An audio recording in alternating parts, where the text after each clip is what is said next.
When my boyfriend and I are doing the dirty on his bed, I notice there's a little lens pointing straight at us. He goes to grab it and we realize it's a little camera. The whole time we've been doing stuff on his bed, it's been recording us. That's when my boyfriend Dan said that it must have been his crazy ex. Let's call her Casey. He had told me that she was really crazy, but I didn't think she was that crazy. Dan starts looking throughout his whole apartment and he finds 2 more little cameras. One in the kitchen and one in the bathroom. As you can imagine, we didn't sleep that entire night. Of course, we went to the police and they opened an investigation, but they said they couldn't find anything. A week later, I get a DM from Casey, his ex-girlfriend. She starts abusing me through DM, calling me a bunch of names. She even said that I stole Dan from her, but I hadn't even met Dan when they broke up. Then she sends me a picture of my house, which means she knows where I live. I go straight to my boyfriend's apartment and when I open the door, guess who's there? Casey is sitting on the couch with my boyfriend. It gets scarier. Part 3 is up. My boyfriend's crazy ex is sitting on the couch and I'm terrified. Disclaimer, this is not my story time. She had just finished sending me a bunch of DMs on Instagram totally abusing me. But my boyfriend didn't know this. I walk into the apartment and they're both sitting on the couch. She turns around and asks him, is that her? My boyfriend looks at me with a serious face and says, yes, that's her. Then she shows me DMs on Instagram that I had supposedly sent to some guy and that she passed herself off as this guy to see if I would fall. And the messages were so dirty and disgusting. I tell my boyfriend that's not me and that I would never do that to him. He just stares at me and doesn't say anything. That's when I try to show him all of the DMs that she had just sent me. But I noticed they were all gone. She actually unsent every single DM. Now I had no proof and it was just her word against mine. That's when I accused her of planting the cameras in our bedroom. She actually smiled at me and turned around and told my boyfriend she would never do that. Then she slapped me. My boyfriend's crazy ex slaps me and lunges at me. Of course, I start attacking her right back. My boyfriend separates us finally and asks both of us to leave his apartment. I was so crushed that he didn't believe me. So far, she had spied on us in bed, hacked my Instagram to send DMs to herself to make it look like I was talking to another guy, and threatened me by telling me that she knew where I lived. Oh yeah, and she physically attacked me too.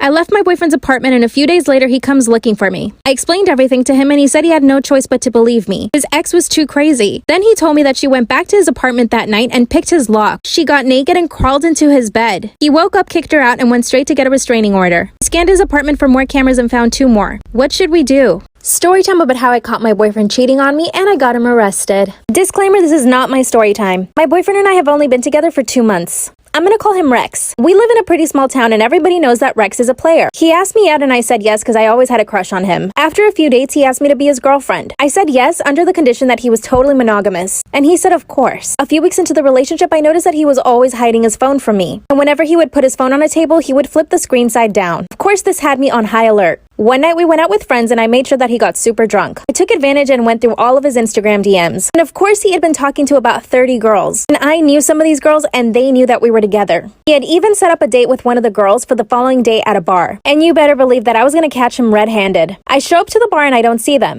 I go back to the parking lot and there he is in his car making out with this girl. I knock on the window. Part 2 is up. My boyfriend is in his car making out with another girl. I caught them red-handed. Disclaimer, this is not my story time. My boyfriend Rex quickly puts on his shirt, and the other girl puts on her shirt too. I try to open the door, but it's locked. And to my surprise, my boyfriend gets mad at me and asks me what I'm doing there. So of course I say to him, what are you doing here? That's when he finally gets out of the car, and he tells the other girl to stay in the car. I told him that he had promised to be monogamous. That's when he said that I was crazy and that he had never promised that, and that he had no intention to be serious with me. Then he said that I made that entire conversation up in my head. And then he told me to leave. I was so shocked. I couldn't believe what he had just said to me. The girl gets out of the car and she actually apologizes to me. And she told me that Rex had told her that he was single. Then Rex lunges at her, starts pulling her hair, and pushes her to the ground. Part 3 is up. My boyfriend lunges at the girl that I just caught him cheating on me with. He starts pulling her hair and pushes her to the ground. Disclaimer, this is not my story time. Tried to get him to stop and I pulled his arm. Then he turns around and starts chasing me. I run back into the bar and 2 guys stop him. I called the cops right away and they came and arrested him. Later on that day, he asked me to bail him out and I said no. Everybody knows what he did. The other girl is trying to press charges and my dad wants me to get a restraining order. But I'm still in love with him and I don't want to get him in any more trouble. I even want to take him back, but I know I shouldn't, right? Storytime about my horrible toxic ex. Disclaimer, this is not my storytime. It was sent to me on Instagram. My ex and I had been friends for 3 months. When he asked me out, I said yes because I really liked him. But the relationship only lasted 1 month. He started showing red flags really quick. He would constantly try to monopolize my time. If I told him that I couldn't hang out, he would show up to my house randomly without even asking if he could come over. It's like he was checking to see if I was telling the truth or not. Anytime I would be babysitting, he would also show up and ask to hang out. Obviously, I would say no because I was working. He also monitored all of my social media. If I posted anything about BLM, he would get so angry and he wouldn't talk to me. One day I get a text from him saying, "I don't think this is gonna work out anymore." He actually broke up with me over text. I was on a road trip with my family at the time, so I was so distracted and I thought I'd be okay. A few days later, I find out he started dating my best friend. Then he started sending me abusive text messages. Part 2 is up. My ex started sending me abusive text messages, calling me an SLUT and saying that I was stupid. Disclaimer, this is not my story time. It was sent to me on Instagram. Tried to reason with him, but he just wouldn't listen. Of course, I ended up blocking him. A few days later, he showed up at my house. I asked him why he was there. He said he was just riding his bike around. I didn't buy it for 1 second. He made it a habit of just showing up to my house on his bike. Then he started texting me from another number. He was constantly trying to get my attention. Of course, I blocked that number as well. And I get a message from my best friend, who had started dating my ex when we broke up.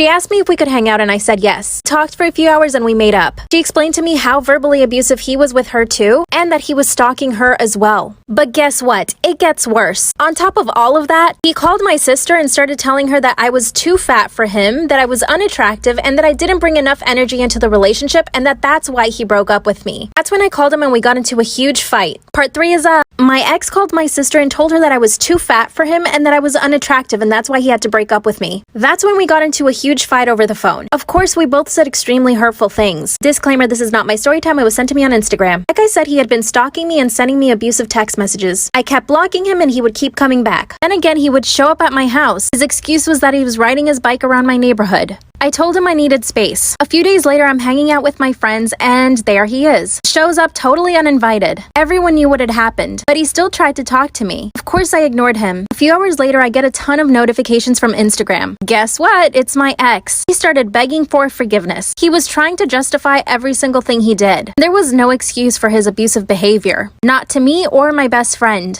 I told him to leave me alone, but he still kept sending the messages. They're starting to get to me. I know I shouldn't want to be with him, but part of me still loves him. He's the first person I've ever fallen in love with. I don't know what to do. Storytime about how I found out my sugar daddy was stalking me. Disclaimer, this is not my story time. It was sent to me on Instagram. I signed up to a sugar daddy website last year. I lost my job because of COVID. Just started my own small business and things were not going well. I also helped my parents out with money because I didn't want them to be working during COVID. I signed up to a website and instantly I started getting messages. One man stood out because he was very active and owned several businesses. I told him I didn't want to meet up because I just wasn't going to do that, but also because of COVID. He agreed to have a phone conversation with me and then eventually he offered me $5,000 a month. This was more than enough to help me and my parents out. After that, I was basically his online companion. He would text me and I would text back. We went out to dinner a few times, but because of COVID, we kept our distance. It was truly the perfect scenario for me. Then I noticed that he started to get really clingy. If I didn't text him back right away, he would get upset. One day I got another message from the sugar daddy website. Another man was asking me to go out to dinner twice a week, and he wanted to pay me $1,000 for this. So I said, of course. When I told sugar daddy number 1 that I'd be busy 2 days out of the week, he got really mad and asked me where I lived. I told him I couldn't tell him. Part 2 is up. That's when my sugar daddy asked me where I lived. I was not about to tell him where I lived. Disclaimer, this is not my story time. It was sent to me on Instagram. I told him I couldn't tell him, and he got really upset and offered me $2,000 more,